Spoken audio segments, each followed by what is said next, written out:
So hey guys, what's up? I'm Siddhant from Designhill, and today we have Tony with us to talk about Imposter Syndrome. Tony, hi, how are you? Hi, everybody. Good morning, good afternoon, good evening, all the time periods. Hello. I'm so flattered to be excited to share with you guys. So guys, we are even more excited than you right now. And before starting, something about Designhill right now. So many of you might already know that Design is one of the largest creative platforms on the world, in which you can have all your design needs sorted, starting from your logo designs to your merchandise, everything. So, but we do not just limit ourselves to that. We always try to educate our designers. So on the same lines, we have a webinar with us with Tony Dusat to help designers overcome imposter syndrome. So before starting it, Tony, can you just give on a very layman terms that how does imposter syndrome looks like and how it feels like? So people who are actually struggling from it or who don't know about it can actually identify it very well. On a very fundamental terms, how does it feel? Yeah.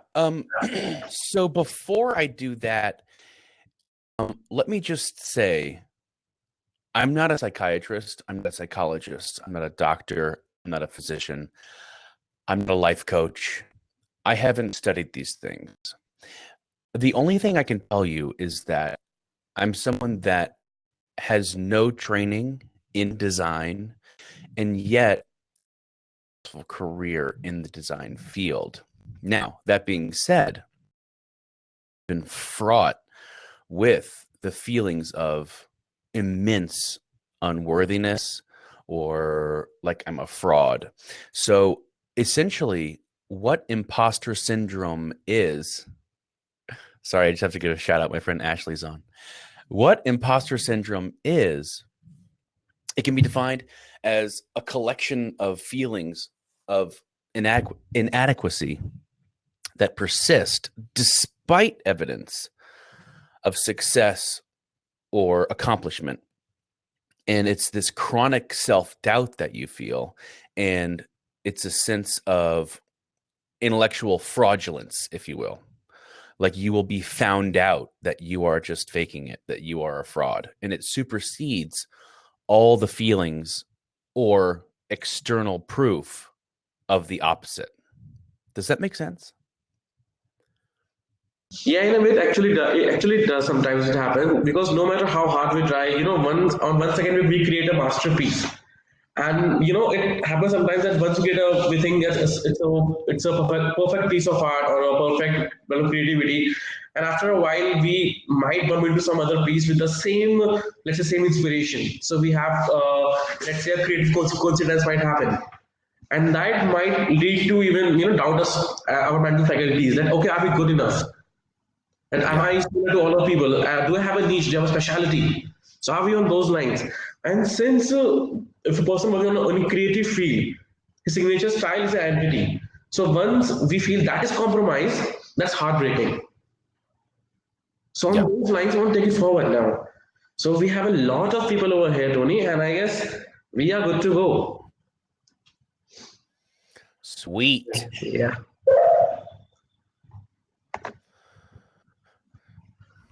All right, let me just jump in. Can you see my screen? Yeah, of course, Tony, we can. Awesome. Yeah. Okay, so here we are. You know the title talk. It's called Imposter Syndrome, or How I Learned to Stop Worrying and Love the Ignorance. And I understand that that's a very strange thing to say, to love your ignorance, and we are definitely going to get into that. Now then, first of all, I do want to say thank you to everyone that's on. Thank you to Sid. Thank you to Designhill. This is a very unique opportunity to have something like this for so many designers across the world. And it is beyond flattering to be asked to do this. So who am I? That's a great question.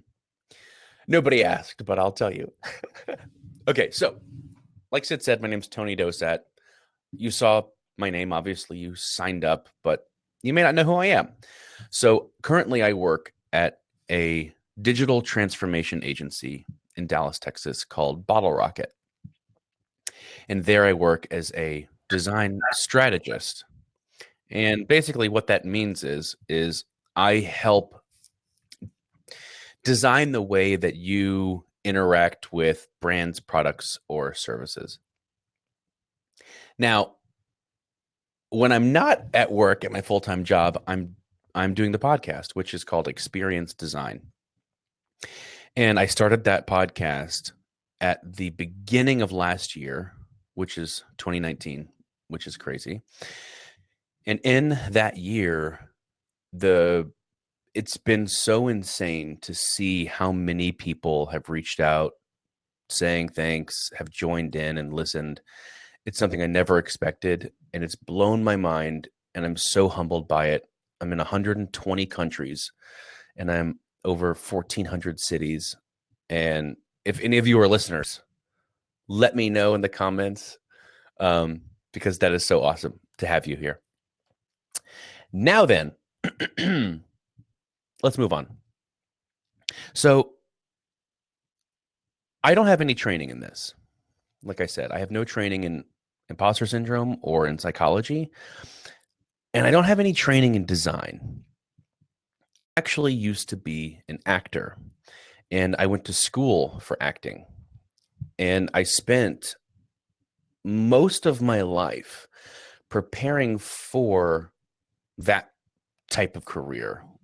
And I lived in New York, I lived in Los Angeles, Hollywood, and in both minor successes, obviously nothing you've really seen, otherwise I wouldn't be right here. But through that, here I am, this kid, fish out of water in New York City, surrounded by the most talented people on the globe, all trying to do the same thing, which was make it in acting. So that was the first, in my mind, time that I started having those feelings of imposter syndrome. Now, let's fast forward. I moved to LA. I quit acting, and my friend and I start an online company. And in 2 years' time, we took that company from the two of us in a basement to 100 of us in an office in Hollywood, and then back down to zero. So in that time, we went from nothing to ton of success to nothing. And in that time, my imposter syndrome started swelling even more and more. I had no idea what we were doing, but we had to essentially fake like we did because people were depending on us. And then I moved back here to Texas. So, hi, here I am, Dallas, Texas. And I didn't know what the hell I wanted to do with my life and my career. I was an actor and I stopped. I had an online media company and I stopped. And I knew I wanted to pursue digital design, but I felt like such a fraud applying to places all over town, which I'm sure a lot of you feel like a fraud.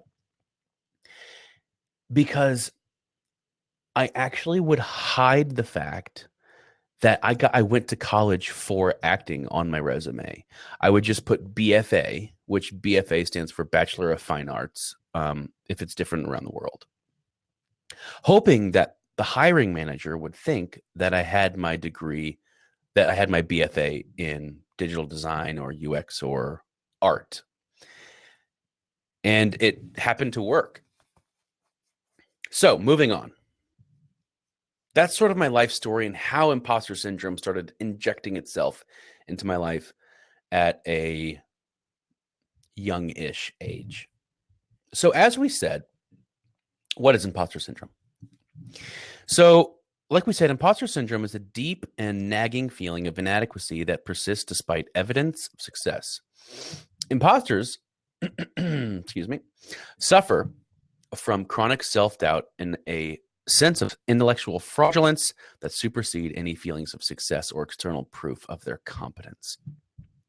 In layman's terms, despite anything going good in your life, despite any successes, a raise, a job, whatever, and you don't feel like you deserve it, or you feel like you are only getting that because you're faking it, and that you'll soon be found out by your peers, by your colleagues, that is imposter syndrome. Now, a lot of people have morphed imposter syndrome into just having low self-esteem or not being able to take feedback well. And I would submit that it has evolved.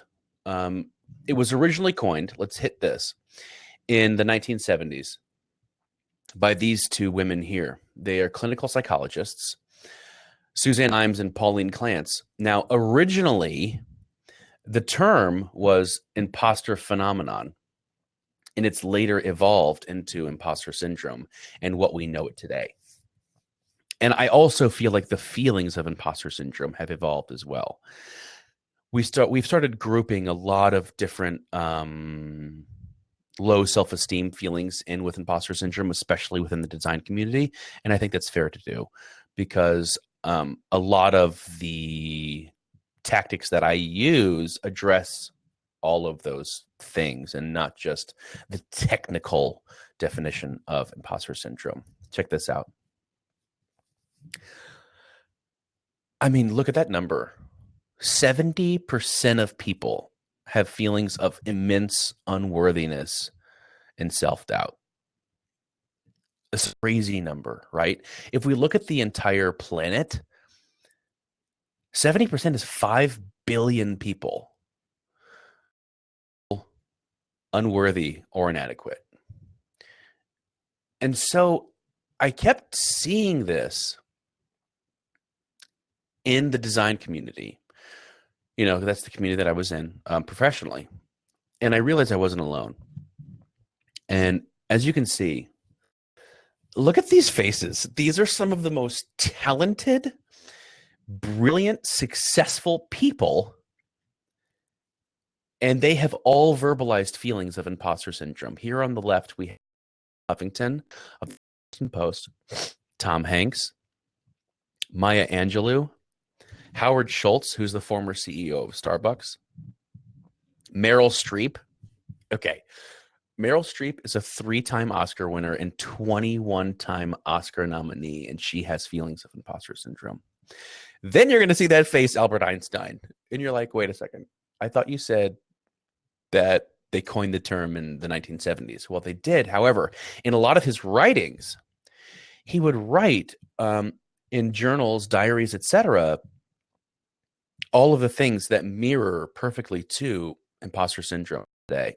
And then, of course, Facebook COO Sheryl Sandberg, and lastly, Debbie Millman, named one of the most influential designers of today, and the former president of AIGA. And like I said, imposter syndrome has its roots firmly planted in the design community. But why do we feel this way? It's an interesting question to ask, because it's like asking, why do we feel anything? I think because of the design industry and technology and the way that this industry is so rapidly changing, and we're at this intersection of art and science and design. And in that intersection, the expectation is to have creative genius. So that's a burden.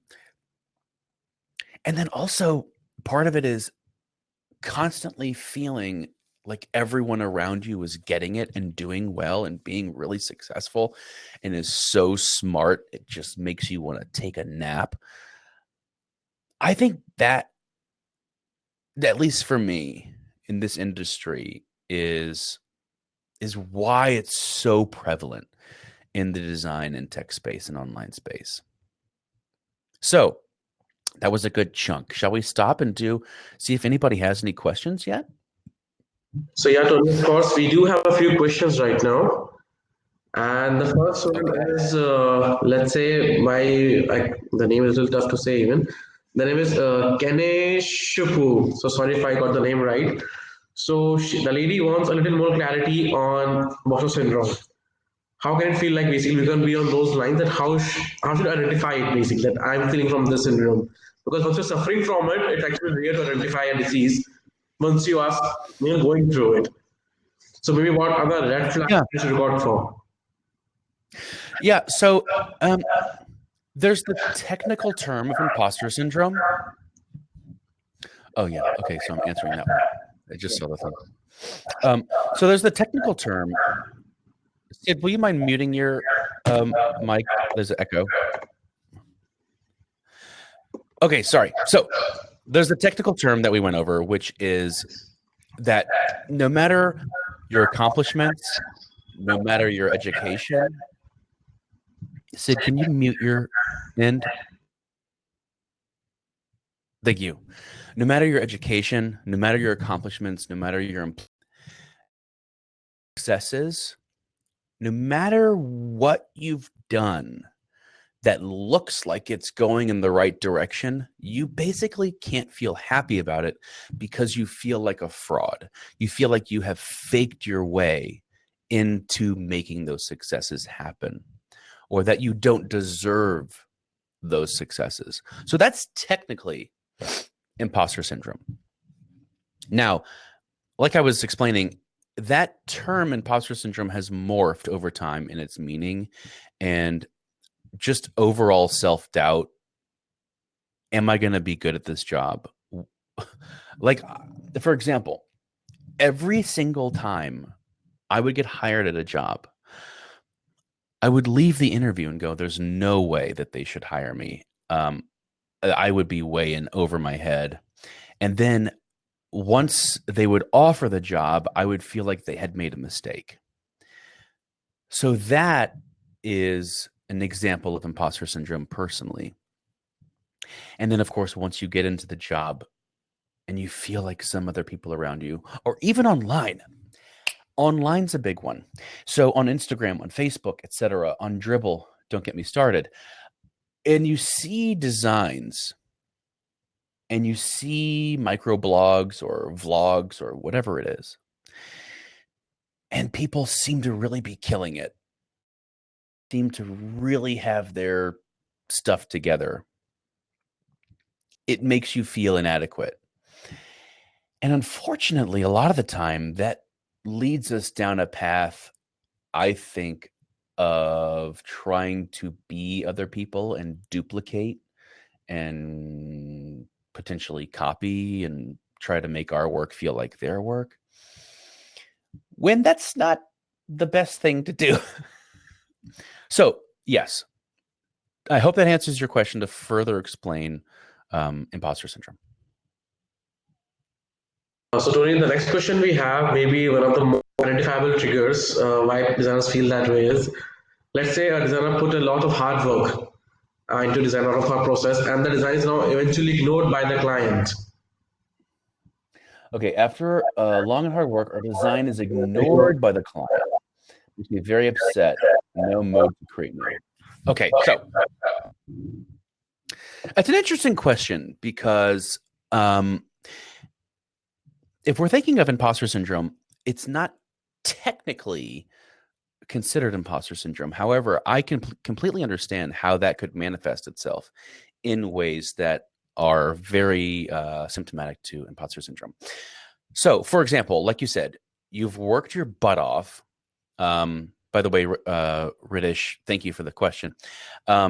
You've worked your butt off, and I presume you've presented the work to the client, and it says they ignore it.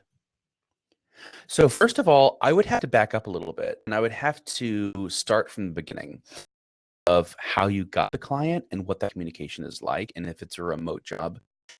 When you're doing presentations, are you doing it live or are you just emailing it, crossing your fingers? So that expands the question a bit. Now, if you're just emailing the work over and crossing your fingers, then that's not the way to do it. Anytime you present work, you need to present work live to a human being. And there's a lot of different reasons in conversation, and there's a lot of differences in designs. And if you aren't able to it live as you're presenting, somebody is going to miss something, and a lot of it's going to come on the wash. So, Ratish, if that is how you pronounce it, I would recommend looking at your workflow and your presentation flow, because a client ignoring work is not a common thing. So I would assume it is a situation where it's just emailed out or a link is shared and you keep pinging them for feedback. Hey, where's the feedback? But they're not getting back to you, where you could have gotten the feedback live if you were to present it. So hopefully that answered your question a little bit. And hopefully I was accurate in assuming that was the case. I hope Ritish's queries has been answered. So now we have Juan with us. So yeah, on the same lines once again, how does one earn confidence? How to gain more confidence? How to overpower this feeling of being inadequate? Right on Hey, the spot. Juan. Hey, Yeah. Juan. So I'm glad you asked that. I'm not going to answer it right now, but it is in this webinar. So stay tuned, because I have a lot of different tactics that will definitely help you. So yeah, on the last question we have from chat right now, from chat Ketchum. How much is this a problem of comparing yourself to others, and if so, how do you stop? Ah, hey, Chad, Don't- what's up, buddy? Yeah, so Tony, what's the secret right now? By the way, I want to give a special shout out to Chad. He's a listener of the podcast and actually a patron on my Patreon. So, Chad, thank you for joining and thank you for the question. So, it is a real interesting thing, this comparing to others. And I feel as though social media, oh boy. Okay. I believe there's nothing more beautiful and nothing more dangerous than social media. Um, I find myself constantly comparing myself to others, not only where I am in my career, how my podcast is doing, how my physique, like my weight, my work, my design work, how many followers I have on Instagram, how many likes each thing gets. And then at work, looking at other people's wireframes and designs and how they conduct meetings. And it's this weird thing of, I would say you don't want to completely shut out caring about that sort of thing, comparing yourself to others, because sometimes it does inspire you to change. And sometimes it does inspire you to dig in a little deeper. But I think until you have built up a self-awareness of why you're feeling those things, then it is vital to try and not to compare yourself to others, because all you'll do is want to curl up in the fetal position, because we get the highlight reel. On social media, we get somebody's highlight reel. If you go to my personal one, at Tony Dosat, TonyDaussat, on my Instagram, you get fun stuff. You get toddlers being happy. If you were to actually be a fly on the wall into my life, the toddlers are always screaming, crying, like the house is a mess, all these things. So you get the highlight reel on social media. And then the work suffers. For example, look at Instagram right now. If you're a designer and you're on Instagram, which I imagine a lot of you are, because a lot of the promotions were done through Instagram. So if you're a designer on Instagram right now, obviously the big designer thing to do is the carousel post. So a lot of people look at that and they go, oh, they got a ton of likes, gets a lot of engagement. I need to do carousels, apparently, because you're comparing your content to their content. Well, what if your content doesn't work in carousels? And what if you don't want to be a teacher? And what if you, and then a lot of people just, they'll take the same font, they'll take the same color, they'll take the same content. It's like that's not helping anyone. It's certainly not getting you followers, and certainly not helping out with your problem of comparing yourself to others. So I think also, aside from me rambling that answer, Chad, a lot of the stuff that I cover later will also help identify how to gain that self-awareness that is so important. We have three more questions here. Do you want to take them now? Should we get them on a later note? Let's keep going. Yeah. So we have a question from Amar. Actually, he has a couple of questions. Oh, Also, I mean, let's keep going with the webinar okay. part, and then I think it might answer a lot of the questions. Okay, we'll come them together. Okay, cool.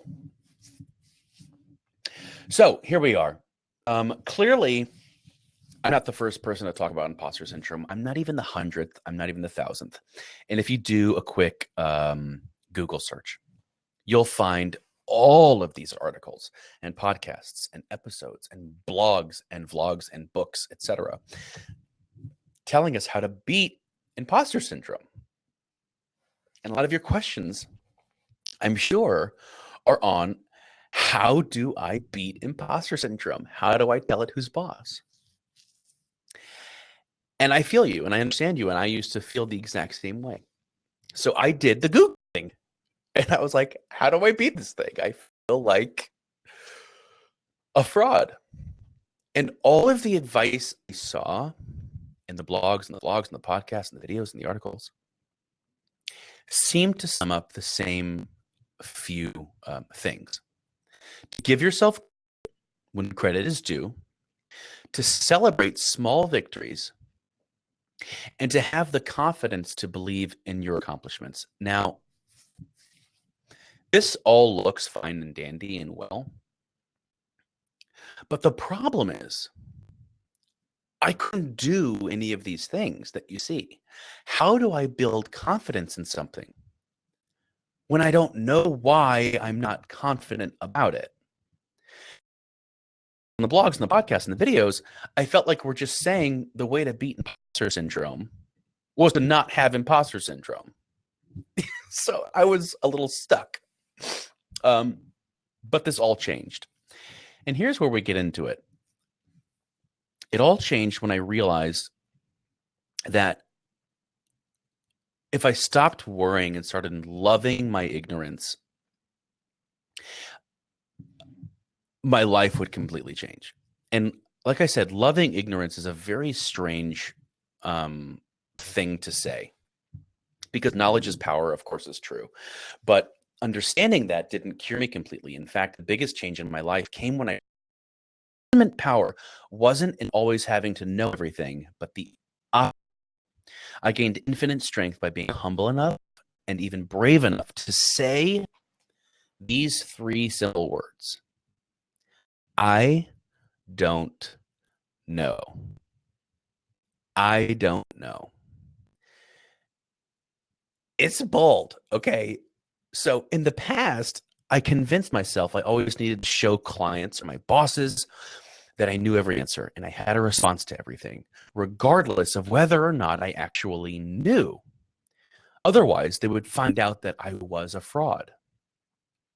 So, on the contrary, I have found that people actually appreciate the honesty and the vulnerability and the transparency of those three words, those three I don't know words, more than someone who acts like a know-it-all.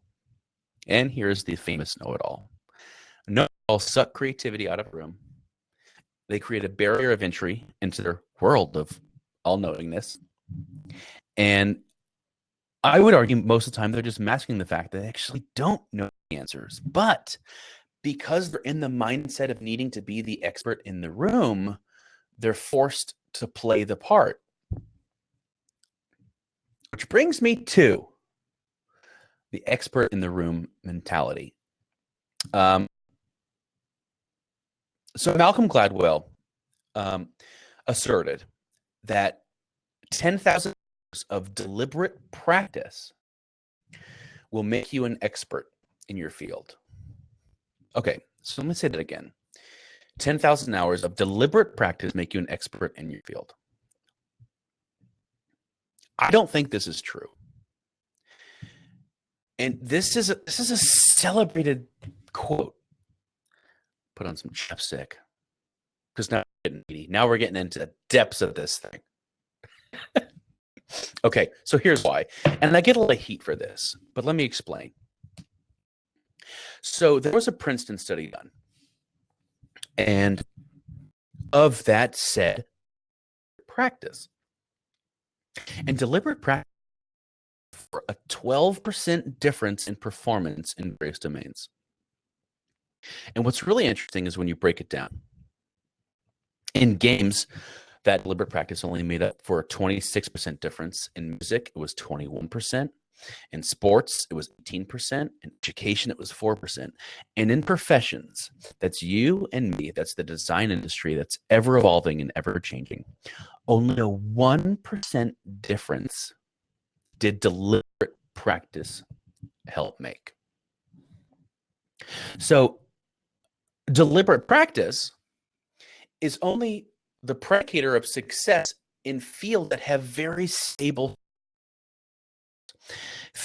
football, classical music, chess, the rules never change. So that deliberate practice rule applies. But like I mentioned, like design, a field that's constantly changing and constantly evolving, that 10,000 hour rule of deliberate practice doesn't apply. I believe in what Debbie Millman, one of those familiar faces that we saw earlier, said it best when she said that being expert is more about the journey than it is the attribute. And if you do lead with that attribute, that expert in the room feeling or headspace, I actually think that that is harmful and counterproductive and imposter syndrome enabling for two main reasons. One, it puts insurmountable pressure on that person or persons, creating unrealistic expectations of being all-knowing or always having the right thing to say. And two, it immediately others everyone else in the room, silencing their voice and providing no space for creativity or differing opinions or insights, thus feeding their imposter syndrome. And those voices in the room are just as important as yours. We need to spend a lot more time bolstering and supporting those that believe they shouldn't speak up. How many times have you heard someone say that I'm not the expert, or, well, I'm no expert, but I mean, that's really something. I think we should have the humility to create spaces where that preface of, well, I'm not the expert, but is not needed. A place where no one has to protect themselves by starting a sentence with, I'm no expert. Apology. I think some of the most extraordinary ideas have come from people that claim to not be those experts. Now, I will say this. It is vital that you bring your expertise, your experience to the table. But real expert in the room, to me, is perspective, listening, humility, diversity, and self-awareness. Self-awareness of everyone's fallibility. And we're going to get into the tactics right after. Any Q&A so far right now during this little chunk? So yeah, Tony, we do have a lot of questions, even from the last time as well. So we have a very serious question per se by Robin, and I will ask a couple of questions as well. So I'll club them into one question altogether.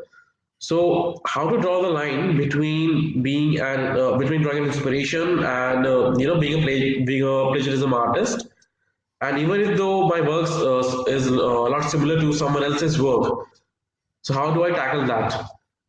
And if you can't tackle it for a long point of time, what can be long-term consequences of being engaged in imposter syndrome? Yeah. So there are sort of two parts to this. One is, what is the difference between drawing inspiration and plagiarism? So drawing inspiration, plagiarism, I mean, listen, plagiarism is like a copy. It's a one for one. It's pulling something, not changing it and publishing something and not giving attribution to the originator. That to me is plagiarism. Inspiration is a fine line. So stealing is this other thing, what is original? I think you'll be hard pressed to find anything that is truly original. Now, inspired by, I think is a fine line there. Now,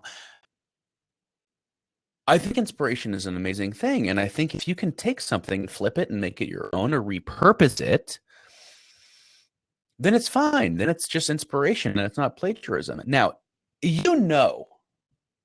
listen, when you've pulled some content, if this is an Instagram question, and you've seen that carousel and man, it got 12,000 likes, and you pull that content and you don't change it that much, you're just ripping somebody off. Now, if you do flip it up and make it your own, great. That was just a great source.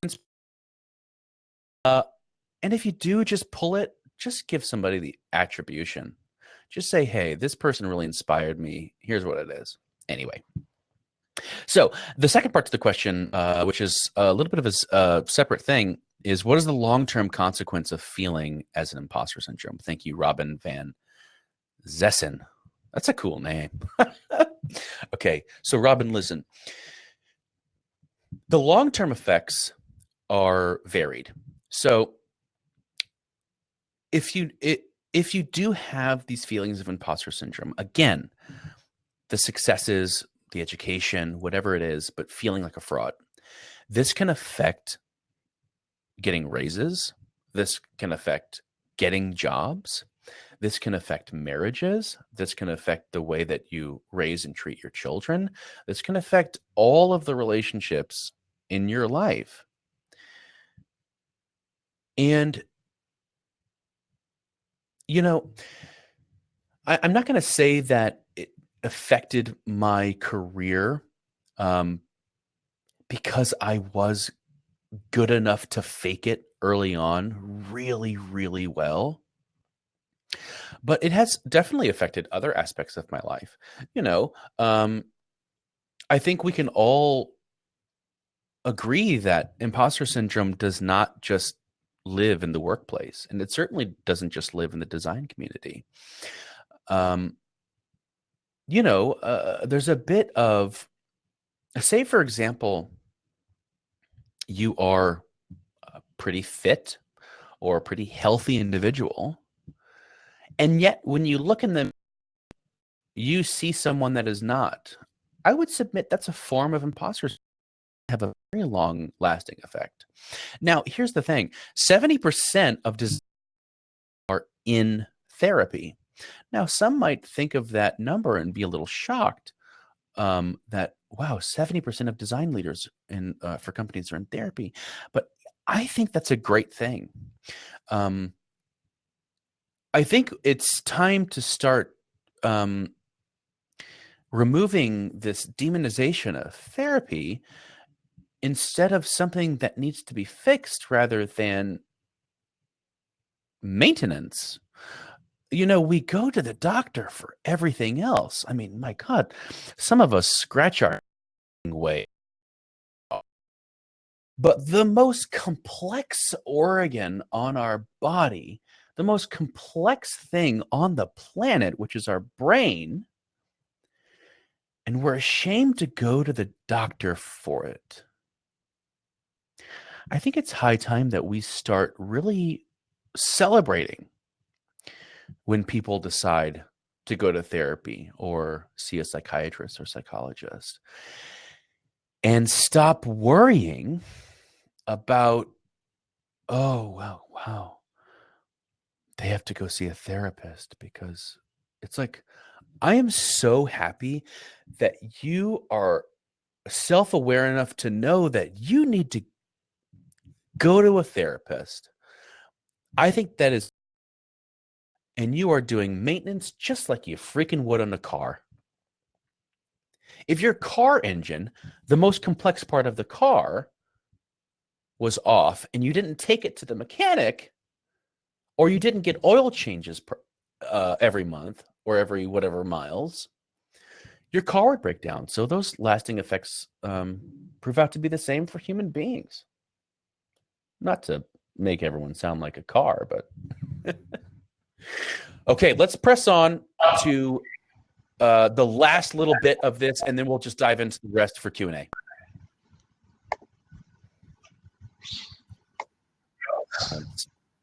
Where it gets interesting.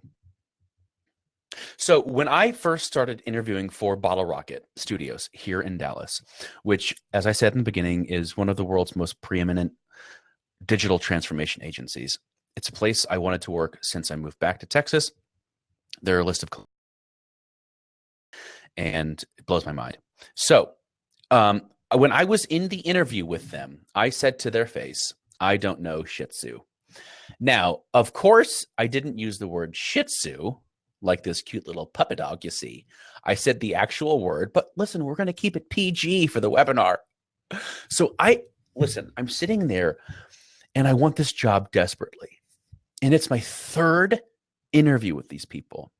They're very rigorous. They only hire people that are the best, which makes their imposter syndrome go up. Anyway, I'm sitting there to the people that I hope hire me, and I don't know Shih Tzu. I say the word again. Now, that takes some moxie to say that to your hiring manager. However, what's most important is what I said after it, which is, but I love failing my way to knowledge, and I love my ignorance enough to change it. And yes, I know that failing fast and all of that is very buzzwordy and maybe even a bit of a fallacy. People think that failure leads to knowledge. However, you can fail at failure. Failing failure is ignorance without action. You fail and you do nothing about it. But winning failure is understanding your ignorance, falling in love with it, because it then inspires action. Now, make no mistake, I know that loving your ignorance sounds weird. And many might think that because they hate their ignorance, then. But I would actually say love your ignorance is more powerful for a few reasons. One, in the words of Elie Wiesel, the opposite of love is not, it's indifference. So we can't be indifferent about our ignorances. Indifferences keep you stagnant. And in the medical world, the clinical definition of death is a body that does not change, aka stagnation. So we can't be stagnant. Number two, imposter syndrome is already rife with negativity. So why do we want to add fuel to the fire by saying that we hate our ignorance? We're already a lot of the time saying that we hate ourselves. So number three, it's a lot like being a parent. And hopefully a lot of you that are parents or are expecting to have a kid will be able to relate. So when you find out you're pregnant, especially after intentionally trying, hopefully you are excited, thrilled at the prospect of bringing life into the world. You love it. But on the other side of the coin is terror. But the terror, the fear, doesn't cripple you. The not knowing doesn't cripple you because you love the prospect.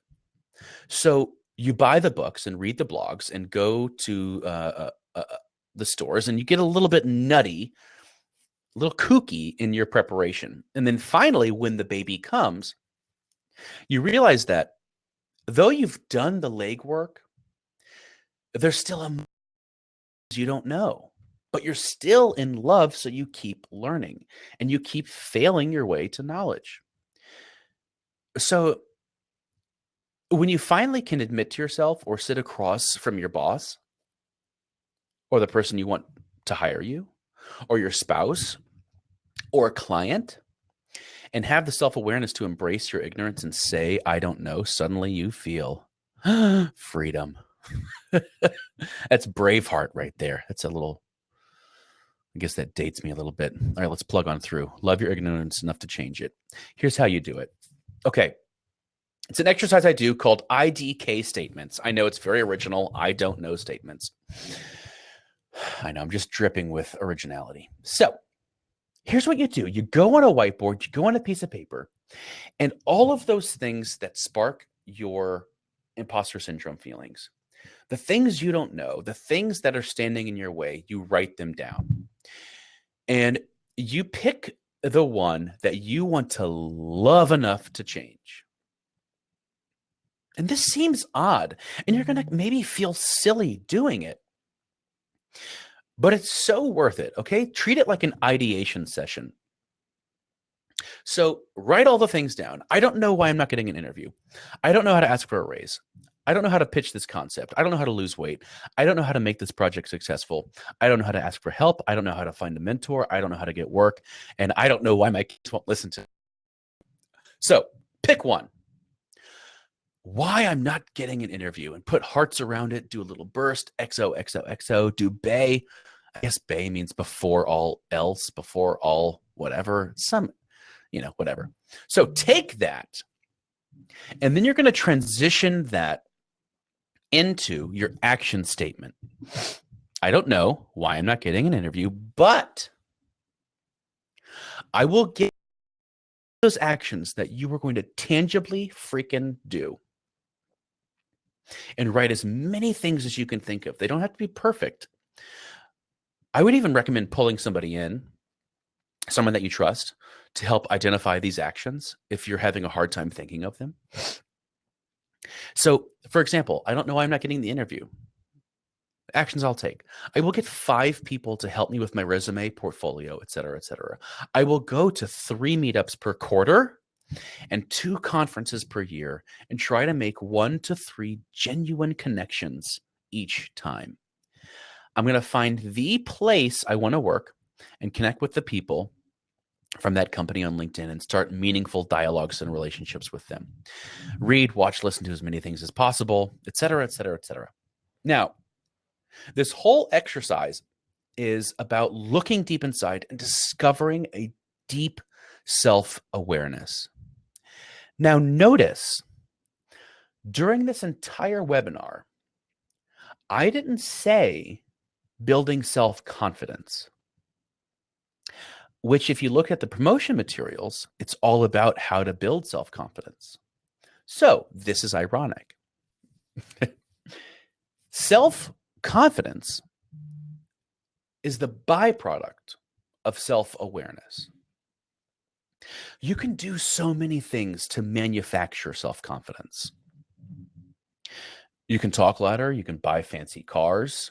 You can do the list of things that I said that everyone recommends earlier about the kudos list and celebrating the small wins and all those things. On social media, that's a great way to fake self-confidence. You can filter your face 5 freaking times before you post it.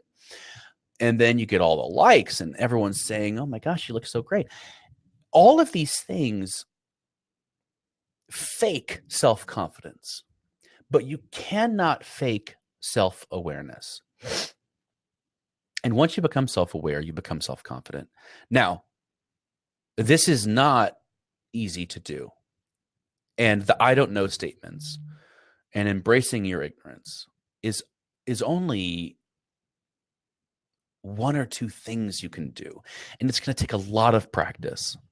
But embracing what you don't know, and that embracing that restlessness for knowledge, right in between there is when you are #winning and can finally start beating out imposter syndrome. And at least to me, that's how I did it. You use the challenges as didactic opportunities, and you're open and you verbalize your challenges to people. You have to communicate. And it's a lot easier to climb a mountain with a group of Sherpas than it is to do it alone. So learn and grow through your ignorance, not in spite of it. Now, final Q&A, unless I don't know. Well, that was a nice pitch. And so we have a few more questions over here. So we have Mr. Oranzo. He wants to show a little gratitude over. He's thanking you, and he wants to know that once he creates a design and then he comes back to it after a few hours, then he's all negative about it. He can't appreciate his own work. Ah, Oranzo, thank you for the question. Typical artist's dilemma. You know, we have this thing as an artist, and I used to be a painter. And I thought I wanted to be a painter when I grew up, and then I started doing the acting, like I said earlier. But I'll have a or have, and you look at it and you're like, great, this is amazing, this is going perfect. The next day, I'll look at the damn thing, and I'll want to rip it up, and I'll want to tear it apart and throw it in the trash.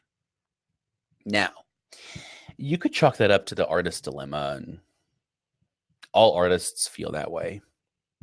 But here's what I say. I say that's actually really freaking good. Here's why. If you were to go to your design the next day, say, yeah, I nailed it. That's it. You're doing a disservice not only to the users, but you're also doing a disservice to yourself because nothing is ever perfect. In fact, getting it even close to perfect is pretty dang rare. So instead of worrying about it being great or not liking it, I would say great. Keep iterating and get it in front of people because you're not designing for yourself. And the more people can say it sucks, the better it's going to get. Whenever you go into a testing session, your mentality should not be, I hope they prove me right in my design. Your mentality should be, dear God, please prove me wrong. Then the work starts to shine and the thing starts to get incredibly usable because you're not designing for yourself. You're designing for human beings that are using it. So please, dear God, prove me wrong in this design. Break this thing, poke holes in it.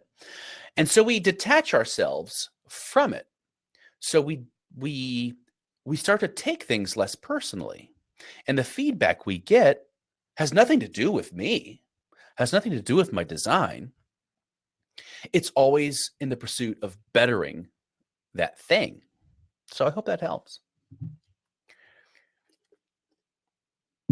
Tony, we have a question from H. Via here that he is facing some issues in his confidence. Basically, he's unable to put a price tag or a value to his work. Is this Amir Pit of Creative Confidence creating own style and art? Is that the one? Or oh no, by H. which one?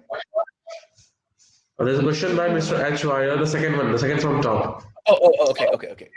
Yeah. So there's the issue in finding value in my work. I find myself volunteering my time and my skills because thought of asking for my money. Oh, this is a great question. Listen, I struggle with this. The podcast for me is a passion project. So I don't get paid to do it. So when I started doing a Patreon for the podcast, which is patreon.xd podcast. See what I did there? I felt like I was stealing people's money, asking for money, asking for contributions for the content. And when you're wanting to do side gigs or freelance or whatever it is, asking for money makes you feel odd. And part of it could be imposter syndrome, like you're a fraud or you don't deserve to get paid for the work that you do because you're scared, you have a fear, or that potentially your work isn't good enough to get paid for it. Listen, here's the thing. It's a value exchange. If they've seen your work and they said, yes, I want to hire you for the work. Providing a value exchange. And no one has a higher risk than the other. I'm so tired of people saying that whoever puts in the money holds the risk. Because if you put in the money and I put in my work, what if you hate the work and I don't get a client after you? Or what if I can't use this for my portfolio and it slows down me getting another job because I don't have something else to show? We both have risks in this situation. So it's that value exchange. So here's the thing. I I was doing freelance. I'm being totally candid here. I'm being totally candid. When I was a freelance designer, I said, you know what? F it. I'm going to double my prices. And guess what happened? I started getting better clients. I started getting paid more. And I started getting more work. Because I said, F it. I'm going to double my prices. And if I was on a discovery call, this is a little okay. Listen, I work for Bottle Rocket now. I'm not in freelance anymore, so I can say this. I was so self-aware and not caring that if I was on a discovery call and I had to wait for each minute, I had to wait on the phone. I sat there once with my wife. I had on speakerphone. I said, you know what? It's been 15 minutes. We're supposed to have this call. For every minute after this, I'm going to add $100. What? And I think, listen, I'm not saying do that. It worked, by the way. I'm not saying do that. What I'm saying is just try it. And I think in trying it, you'll start to be like, oh, wow, I just asked for double my usual amount. And it's going to inspire you to work harder. It's going to inspire you to learn more things and to get better clients. I hope that helped. I just told one of my biggest freelancing secrets. So we are actually digging a lot of secrets in the closet right now. We're letting your secrets out. So we have one last question by chat before we wrap it up. So it says that how do you get a trust of a company or even your team so they can allow you to fail or even can empathize with you. They want to fail and learn. That is such a great question, Chad. And so true. Because a lot of organizations, a lot of design leaders, a lot of team members all day long will preach that willingness to let you fail. But at the end of the day, they don't really want you to fail. Because when you're a leader or you're a manager, etc., failure to you, more often than not, means the project went south and you maybe lost money. However, that is to say, I think it's how you define failure. Kind of like I was saying earlier, failure meaning the project went south and we lost a butt ton of money. Yes.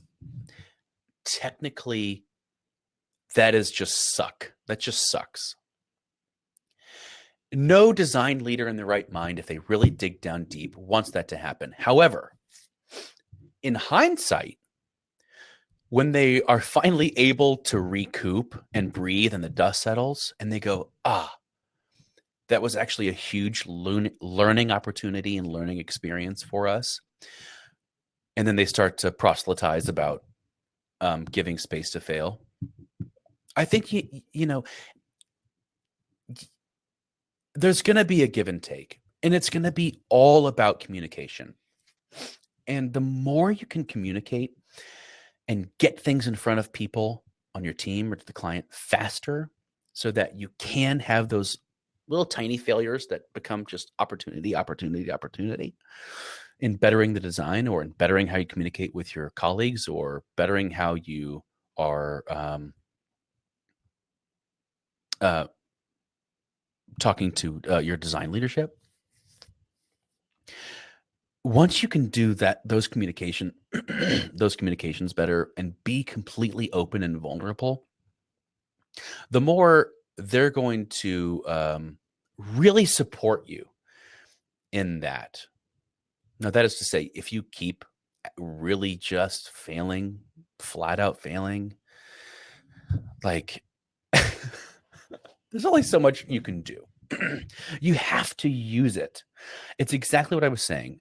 There's winning failure and there's failing failure. Winning failure is doing something about it, using it as opportunity. Losing or failing failure is when you don't do anything about it and the dust settles and then you look under the dust and there's more dust. So I hope that answered your question, Chad. So Tony, we just wrapped it up in 1 hour, I guess. We answered all the questions, and I must say that the seminar was incredibly amazing. The insights were awesome, and I hope that our users are really benefited by it right now. And we can't thank you to be a part of it. Thank you so much. Hold on 1 second. I'm going to do a little call to action. You can share the I am. You can share Insta handles as well. Any links you want to share, you can share it there. There we go. So listen, whoever is still on, I am in the middle of creating a course. The number one question I get on Instagram is, how do I become a UX designer? And how do I get hired as a UX designer? So I'm creating a course right now, and it's all about how to freaking get hired as a UX designer. I'm not teaching you design. I'm not teaching you design skills, because that at this point is table stakes. You have to bring that to the table. But I'm going to teach you all of the tools. And in my past jobs, I was hiring and firing. So I sat on the other side of the table, and I've spoken to literally dozens and dozens of design leaders and hiring managers. And we're going to get down to it. And if you sign up right now with your email address, you don't have to pay for anything right now. It's just getting on the VIP early bird list. And I'm going to send you a discount code when the course comes out for 50% off. It's going to be awesome. And we're going to get you freaking hired, because I didn't think I was hireable. A lot of you don't think you are. And we're going to beat this thing that's called Imposter Syndrome. And we're going to get you hired and get you fulfilled and happy. That is my life calling right now, is just getting people happy. So thank you all so much. Yeah. Thank you so much, Tony. And we hope to see you soon again. All right. Take care, everyone. Take care, everyone. Bye-bye.